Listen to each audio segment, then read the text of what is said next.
Satu, alladzina hum fi salatihim khashi'un. Syarat pertama, kalau ingin mendapatkan surga Firdaus tadi dan kebahagiaannya diturunkan ke bumi, dibawa sampai mati, masuk ke alam kubur lebih bahagia lagi, maka amalan pertama untuk melatih menguatkan iman itu, coba berlatih untuk menunaikan sholat dengan khusyuk. Kalau Anda kerjakan benar sholat ini, maka apa yang Anda dapatkan? Teman-teman ingat betul, saya mau tanya sebentar. Keabadian yang abadi disebut dengan sa'id. Kalau kita ingin turunkan ke dunia percikannya kita dapatkan, usahanya disebut dengan apa? Masih ingat? Aflah itu kalau didapatkan, kata dasarnya apa tadi? Falahun. Lihat baik-baik. Kata Allah dalam Al-Quran tadi, kalau ingin mendapatkan falahun, amalan pertama sholat. Makanya ketika dipanggil sholat, kalimat falah dilekatkan pada panggilan sholat. 5 kali diingatkan. Begitu muadzin kemudian azan memanggil Anda, hayya 'alas shalah. Anda bertanya, ya Allah kenapa kami mesti sholat? Dijawab, hayya 'alal falah. Yuk, pagi ayo.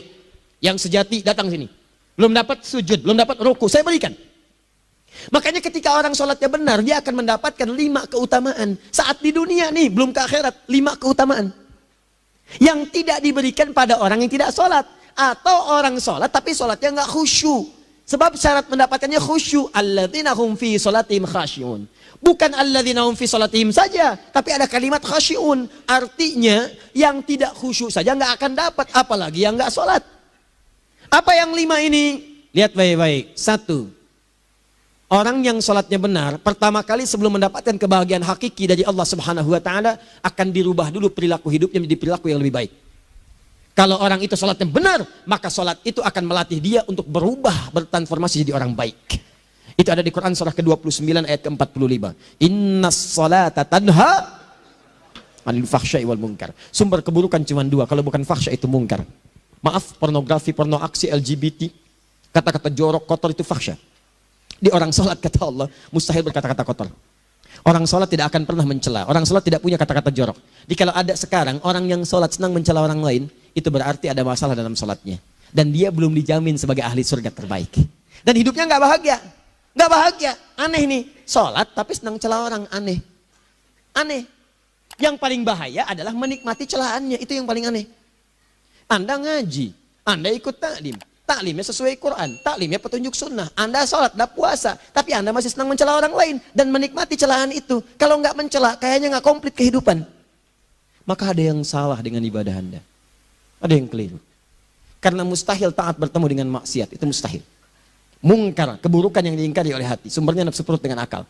Bohong, mencuri, menipu, membunuh, merampok, membegal, mabuk dan sebagainya. Itu namanya mungkar. Orang sholat gak mungkin mengerjakan mungkar. Jadi kalau sholat kita benar, cukuplah Anda sholat, maka Anda akan jadi orang baik. Makanya kata Nabi, Anda punya anak dari kecil ajarin sholat. Sholat, kalau naik jadi balik, kerjakan terus. Kasih pelajaran membuat dia mengerti. Kalau masih susah, berikan pelajaran. Ini sering diterjemahkan dengan memukul. Mukul di Arab beda dengan konteks mukul sekarang. Mukul di Arab tuh ngasih pelajaran supaya ngerti. Anda bisa terjemahkan dengan konteks lain. Uang jajannya tahan. Yang kesukaannya simpan dulu. Bisa dengan konteks kekinian. Tapi poinnya, kenapa anak Anda dari kecil ajarin sholat, sampai kenalkan dengan masjid. Ajari 3 tahun bawa ke masjid. Kenalkan dengan masjid. Gak ada masalah lari-lari itu sebelum waktu sholat. Kenalkan dulu. Dulu orang-orang tuh begitu, sebelum waktunya dikenalkan, jalan, begitu lari, biarin dulu. Setelah itu diberi pengertian, nah ini bukan tempat berlari, yang berlari di sana nanti, yang di sini nanti akan ada orang-orang baik semuanya. Terus anda lihat berbaris, baris rapi. Kalau pengen baik ikutan baris nanti. Terus nanti ada yang mimpin di depan, namanya imam. Imam itu siapa ya? Tetangga kita bukan yang Pak Imam, bukan. Kalau tetangga kita namanya Imam S. Arifin. Kalau yang ini imam sholat namanya. Imam sholat itu nanti akan pimpin menyembah Allah. Allah siapa ya? Allah itulah yang memberikan ayah rizki. Allah itu yang memberikan ayah rizki sehingga bisa beli tobot buat kakak. Beli robokar poli. Ini yang poli, ini yang embers, ini yang heli. Ini mulu kakak semuanya tuh. Yang kasih Allah. Nanti kalau kakak bagus bisa ikut rapi di sini. Allah akan senang, akan ditambah lagi oleh Allah. Oh begitu ya. Datang, begitu caranya. Ini bukannya waktu sholat belum dikenalin udah dibawanya main-main di masjid. Bahkan ada yang agak repot lagi, di rumahnya susah diatur, dibilang, kamu ini susah diatur, main sana ke masjid, disuruh main, ya main di masjid. Yang salah bukan anaknya, orang tuanya. Apa rahasianya anak itu disuruh ke masjid, suruh sholat? Rahasianya, begitu anak itu sholat dengan baik, maka dia akan tumbuh jadi anak baik di kemudian hari. Itu maksudnya. Nah, sekarang saya agak bingung ini, pendidikan TK sekarang salah sih? Enggak, cuma saya agak bingung mikirnya. Ini anak belum diajarin sholat, udah diajarin manasik. Itu bagaimana cara berpikirnya Ferguson? Agak repot saya mikirnya tuh. Ya. Walaupun salah sih enggak, cuma saya bingung gitu. Kenapa nggak dikerjakan tahap yang pertama dulu? Tangga itu kan berurutan. Nggak bisa Anda lompat langsung ke 5. Kan 1, 2 belum terlewati. Jelas ya? Nah, ini gambarannya. Sholat nih. 1 pasti baik.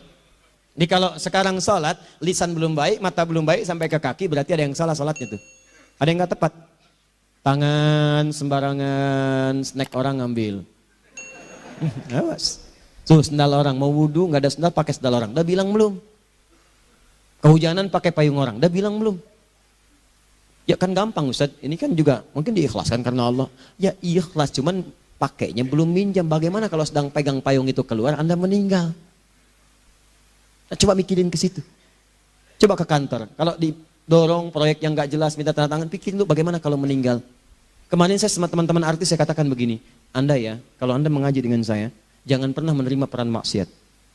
Walaupun itu sekedar adegan, tapi itu maksiat. Kalau bayangkan ketika Anda memerankan itu, Anda diwafatkan oleh Allah Subhanahu Wa Taala.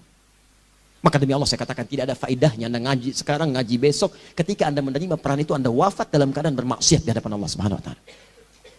Maka saya pun katakan pada Anda, ayo belajar yang betul. Pahami, bangun sholat, belajar, dalami seperti orang tua kita dulu. Tinggalkan nyontek, budaya yang nggak jelas. Rasakan ketika nyontek Anda wafat. Apa yang Anda dapatkan? Di Libya itu, kalau nyontek, di Libya ya, ini saya pernah sekolah di Libya nih. Itu kalau nyontek, dibiarin aja dulu. Dan rekornya 100% ketahuan. Begitu sudah selesai, cuma jeda 2 jam, langsung ada panggilan. Si Fulan silahkan datang ke kantor. Apa yang disediakan di kantor sudah siap. Anda diberi waktu 2 jam dari sekarang, siapkan beres-beres koper Anda, di sini tertulis Anda akan pulang. Tiketnya sudah lengkap, dikawal 2 orang. Dituliskan di situ, anak ini nyontek, gak boleh kembali ke sini. Libya. Gak ada, zero tolerance bagi yang seperti itu. Keluar. Kami gak terima di sini. Harusnya begitu. Gak ada faedahnya. Yang kita butuhkan amalan dari ilmu, bukan nilai-nilai itu sementara. Gak ada. Sudah. Nah ini akhirnya begini kualitasnya nih. Tertulis di ijazahnya bagus, cum laude, IPK-nya 4. Tapi gak ada aplikasinya. Yang pintar banyak. Kita butuh yang baik. Pintar yang baik. Sekarang yang pintar banyak. Kepintarannya dipakai untuk nipu orang. Itu yang bahaya. Ahli hukum banyak yang dihukum. Ahli ekonomi tidak bisa mengangkat perekonomian. Apa yang salah? Apa yang salah? Ini yang jadi persoalan. Tapi dasar manusia, begitu di sidang mulai pakai peci, pakai baju koko, pakai tasbih, ada yang pakai kerudung. Luar biasa. Nih, 2. Orang kalau sholatnya benar, Allah akan berikan ketenangan dalam jiwanya. Tenang hatinya. Jangankan musibah kecil, musibah paling besar pun tenang aja dia. Tenang, dia paham rumusnya. Allahu Akbar. Turun Quran. Surah ke-13 ayat ke-28. Ala bidzikrillahi tatmainnul. Yakinkan pada dirimu zikir kepada Allah membuat hati tenang. Di antara turunan zikir amalannya adalah salat. Dari mana taunya Quran surah ke-20 ayat ke-14. Innani anallahu la ilaha illa ana fa'budni wa aqimis salata li dzikri. Saya Allah, kata Allah ke Nabi Musa. Tidak ada Tuhan selain saya, sembah saya. Bagaimana menyembahmu ya Allah? Tunaikan salat sebagai zikir kepada saya. Zikir. Nah, maka kalau Anda sedang tidak tenang, ayo ke masjid. Banyak zikir itu, baca Quran zikir.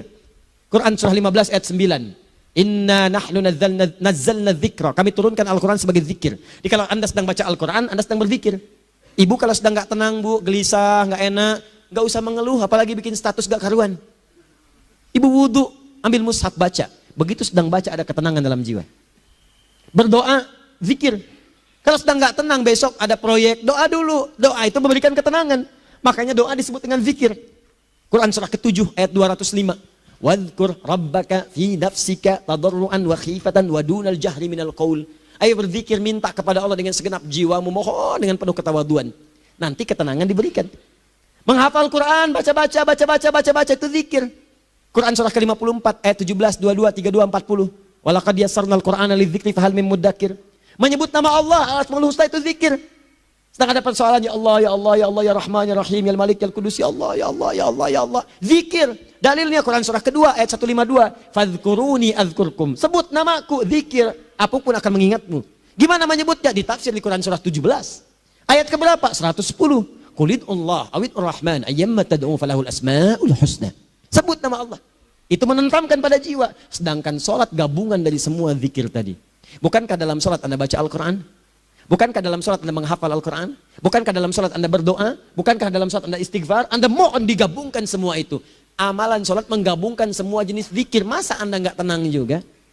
Makanya sholat itu, jangankan sholat ya, tempat sholat itu yang menenangkan. Tempat sholat, tempat paling tenang di muka bumi. Kalau nggak percaya silahkan. Ya, Anda sebelum masuk ke Istiqomah ini, begitu Anda masuk kan perasaannya beda kan? Lain. Silahkan cek kalau cari ketenangan datang ke masjid. Masuk, wudhu masuk, sholat 2 rakaat, tenang. Dekat kipas angin, saking tenangnya, plek, ngantuk tidur. Beneran. Enak. Makanya saat Ramadan kalau orang pengen cari ketenangan, lihat. Di perusahaan-perusahaan penuh tuh musola, pada tidur. Ya, mengamalkan hadis palsu. Ya, dia musoim ibadah, tidurnya orang puasa ibadah, hadis palsu. Nah, itu teman-teman. Itu gambarannya tiga. Orang yang sholatnya khusyuk benar, itu dijamin langsung oleh Allah Subhanahu wa Ta'ala akan dimudahkan semua urusan hidupnya termasuk rezekinya. Ini yang saya katakan. Jadi saya katakan tadi, di akhirat ini, di surga, rezeki tinggal ngambil. Anda kalau benar sholatnya, itu langsung dijanjikan oleh Allah. Rezeki itu nggak perlu Anda banyak pikirkan. Ikhtiar sedikit, datang. Bahkan dari sisi yang tidak Anda duga. Apa dalilnya? Quran surah ke-65 ayat 2 dan 3. Ditafsir di Al-Baqarah ayat 2 dan 3. Wa may yattaqillaha yaj'al lahu makhraja. Ada orang yang meningkatkan takwanya kepada Allah, kami mudahkan urusan hidupnya. Setiap persoalannya diberikan jalan keluar, mudah. Solusi. Setiap ada problematika, ada solusi. Wa yarzuqhu min haitsu la yahtasib. Dan kalau dia ingin mendapatkan rezeki, bahkan kami kirimkan dari sisi yang tidak dia duga. Orang lain capek ini datang lagi, tawaran proyek datang lagi. Utsman tuh Masya Allah, kayanya banyak. Tapi yang paling dirindukan bukan saat mendapatkan peningkatan omsetnya. Yaitu saat dia mendapatkan waktu khusus dengan Allah untuk sholat. Malam hari sampai-sampainya sempat sholat tahajud sampai khatam Al-Quran. Abdurrahman bin Auf demikian, Tamim Ad-Dari demikian. Sholat karena tahu sholat itu meningkatkan rizki. Karena tahu kuncinya ada di situ, Allah yang punya rizki. Disebut dengan Razak, pemilik rizki. Maka saya harus punya hubungan dekat dengan Allah. Kalau sudah punya hubungan dekat, mau apa aja gampang. Belum minta, udah diperhatikan. Silahkan cek, Anda punya hubungan baik dengan bos Anda di kantor. Sebelum Anda minta, beliau udah pikirin tuh. Telepon bendahara. Dia udah ngambil belum gajinya? Belum Pak, tambahkan bonus sekian. Kenapa? Karena dia mengawasi Anda. Allah maha tahu dibandingkan dengan bos Anda. Mendekat kepada Allah, semua diperhatikan oleh Allah. Siapa orang takwa itu? Kalimat takwa pertama di Al-Quran, Al-Baqarah ayat 2. Amalannya ayat 3. Dzalikal kitabu la raiba fihi hudal lil. Siapa mutakin itu? Ayat 3-nya. Alladzina yu'minuna bil ghaib wa yuqimunas shalah. Nih. Gampang. Kalau pengen mudah hidupnya gampang. Biaya nggak mahal, tenaga nggak banyak. Tingkatkan takwa. Nih. Jadi kalau hidup Anda masih susah, di kantor champion, di rumah tangga bermasalah terus, atau sebaliknya, maka boleh jadi kalau gelar Anda tinggi, harta Anda banyak, tapi selalu punya masalah, bukan Anda kurang hebat, bukan Anda kurang kedudukan, bukan Anda kurang kaya, Anda kurang takwa. Dan yang paling dahsyat, mungkin sholat Anda belum berkualitas. Orang yang sholatnya benar, khusyuk dia, bahkan saat sholat itu kalau dia minta, maka seketika doanya akan dikabulkan. Tanpa diskusi, langsung, seketika. Contoh, Quran surah ketiga, ayat 38 sampai 39. Demi Allah saya katakan, Nabi Zakaria punya masalah, masalahnya pelik. Sudah berumah tangga, istrinya divonis monofos, maaf bahkan mandul. Gak mungkin punya keturunan. Maka apa yang beliau kerjakan? Secara singkat beliau sholat. Begitu sholat minta kepada Allah. Hunalika da'a Zakaria rabbah. Di mihrab itu beliau bermohon kepada Allah. Bermohonnya sambil sholat. Qala rabbi habli min ladunka dzurriyyatan thayyibah innaka sami'ud du'a. Ya Allah, mereka katakan saya nggak mungkin punya keturunan. Sekarang saya ingin katakan ya Allah, saya hanya minta darimu saja, saya nggak akan dengarkan mereka. Ya Allah mohon, engkau maha mendengar ya Allah. Maha mendengar doa saya. Kalau kepada yang maha mendengar aja nggak mengabulkan, kepada siapa lagi saya mesti minta? Apa yang terjadi? Fanadatul malaikat wa huwa qa'imun yusalli fil mihrab. Turun malaikat mengabarkan, sedangkan beliau masih sholat, belum selesai dalam sholatnya. Sholat khusyuk itu, belum selesai sholat aja, dikabulkan doa sudah turun. Sholatnya belum selesai, doa sudah dikabulkan. Annallaha yubashshiruka bi Yahya. Allah kasih kabar gembira. Doa kamu didengar, dikabulkan. Kamu akan punya anak. Namanya langsung dari Allah Yahya. Artinya hidup yang mustahil menurut manusia. Lahir seorang dari rahim perempuan yang menepus dan mandul. Bayi yang hidup, kata Allah nggak ada yang mustahil bagiku. Jadi dan jadi dia. Berita baiknya, Nabi Zakaria sholat dikabulkan. Umat Nabi Muhammad sebelum sholat sudah ditunggu oleh Allah. Mau minta apa? Aku kabulkan sekarang. Hadisnya qudsi. Saya bacakan. Hadatsana qala Rasulullah sallallahu alaihi wasallam qala Allah azza wa jalla qasamtu shalah baini wa baina abdi. Kata Allah, saya bagi dua ya salat antara aku dengan hambaku. Wali abdi ma sa'ala. Kalau hambaku benar salatnya, aku berikan apapun yang dia minta sekarang. Idza qala al-abdu alhamdulillahi rabbil alamin.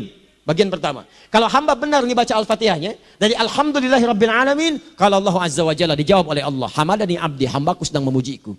Wa idza qala ar-rahmanir rahim, jika hambaku berkata ar-rahmanir rahim, kalau Allah azza wa jalla asna alayya abdi, hambaku sedang menyanjungku. Wa idza qala maliki yaumiddin, kalau Allah azza wa jalla majjadani abdi, kalau hambaku mengatakan maliki yaumiddin, kata Allah hambaku sedang mengagungkanku. Perhatikan sekarang.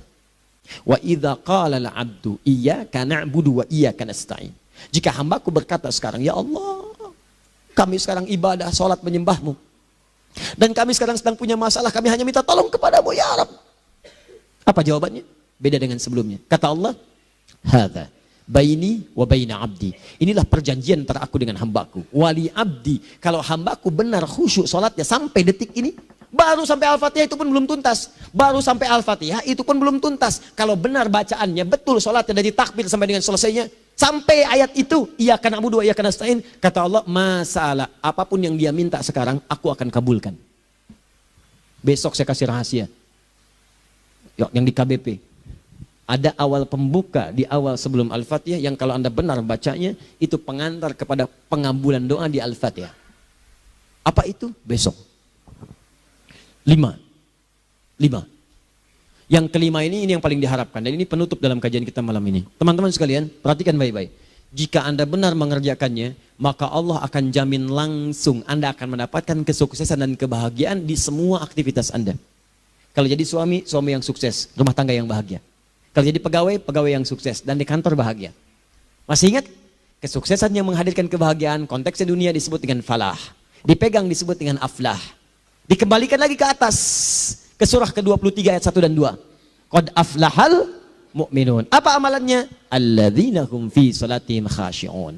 Persoalannya, kalau Anda sholat belum mendapatkan satu di antara 5 ini, apa masalahnya? Pertama masalahnya, kata Al-Quran, boleh jadi yang sholat itu belum khusyuk. Apa itu khusyuk? 2 maknanya, dan saya tutup di sini. Apa yang 2 itu? 1, kebanyakan orang sholat masih membawa dunia dalam sholatnya. Makanya kalau pengen khusyuk, kata Allah, maka Anda rasakan akan bertemu Allah. Rumusnya Quran surah kedua ayat 45 sampai 46. Rasakan secara singkat, mungkin itu sholat terakhir yang Anda akan kerjakan dalam kehidupan. Mungkin di sholat itu Anda wafat. Kata Allah, alladzina yadhunnuna annahum mulaqu rabbihim. Orang khusyuk itu sudah kelihatan dari sebelum sholat, dia sudah merasa persiapan menghadap Allah. Persiapan ke manusia aja, dia sudah siap-siap mandi dulu, ganti pakaian, pakai parfum, macam-macam dan sebagainya. Hanya memenuhi undangan manusia. Allah mengundang Anda 5 kali dalam sehari.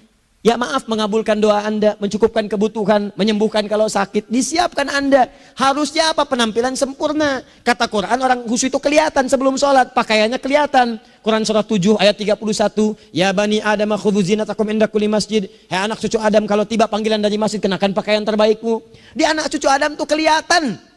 Kalau orang khusyuk, begitu azan kelihatan pakaiannya lain. Pakaiannya indah. Khudhu zinatakum, kenakan pakaian terbaikmu. Dipakai, bertemu Allah. Bertemu manusia aja pakaian bagus-bagus. Ini aneh ya, ada orang salah ibadah aja. Orang salah ibadah pakaiannya bagus-bagus. Lihat nih hari-hari tertentu, besok tuh. Orang mau ke tempat masing-masing tuh. Ada yang pakai jas, pakai dasi, pakai batik, pakai kebaya. Anaknya dibawa, dikuncir 2, bawa manisan macam-macam. Mau salah ibadah aja, tampilan bagus. Masa antum yang benar ibadahnya nggak bagus? Bedakan. Pakaian futsal, pakaian sholat, ganti dengan yang sholat. Ini gimana pakaian sholat, pakai pakaian futsal. Depannya gambar Messi, belakang Ronaldo. Ah, repot. Malaikatnya juga bilang, kamu salah baju, harusnya Luka Modric.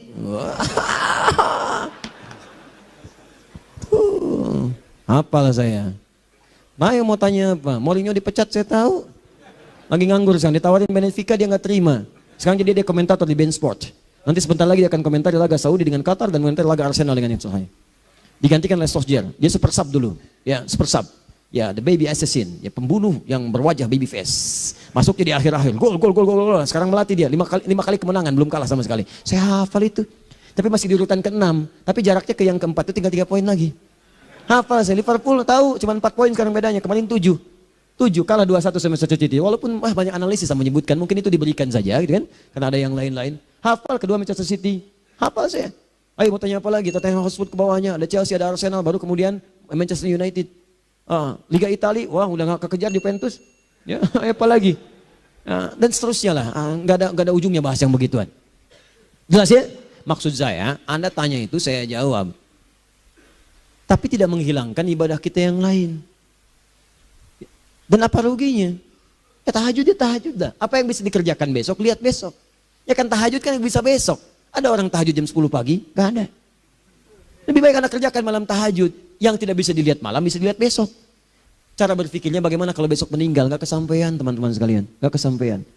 Nah maka dari itu, Anda kalau mau ada panggilan sholat, siap-siap baju yang bagus. Itu sempurnakan. Anda panggilan orang mandi, panggilan Allah. Buka Quran surah 5 ayat 6, sempurnakan wudhu. Ya ayyuhalladzina amanu idza qumtum ila shalah faghsilu wujuhakum. Wudhu yang baik. Berpakaian yang rapi. Kenapa? Karena boleh jadi saat dipanggil Anda wafat saat itu.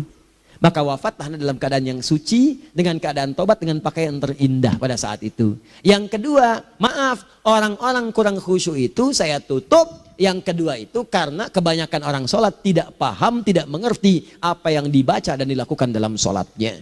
Jujur pada diri sendiri, jawab pada diri Anda. Sampai sekarang Anda sholat, berapa persen bacaan sholat yang Anda pahami? Jangan-jangan selama ini Anda sholat ribuan kali sujud, ribuan kali ruku. Gak ada yang paham yang dibaca. Sekian persen yang paham, bagaimana sholat Anda bisa khusyuk. Pekerjaan Anda dipahami, urusan akhirat Anda gak dipahami. Di mana cara berpikirnya? Aku yang bagaimana atau engkau yang harus bagaimana? Ya, coba berubah. Nah ini baru satu amalan, belum yang lainnya. Ada 5 amalan lagi. Yang kalau kita bisa turunkan itu, selain sholat yang khusyuk, maka jaminan tadi akan datang. Baru sholat khusyuk aja 5 datang. Apalagi ditambah dengan 5 amalan lainnya lagi. Demi Allah saya katakan, dunia kecil sekali, gak ada nilainya. Akhirat aja enak. Nikmat.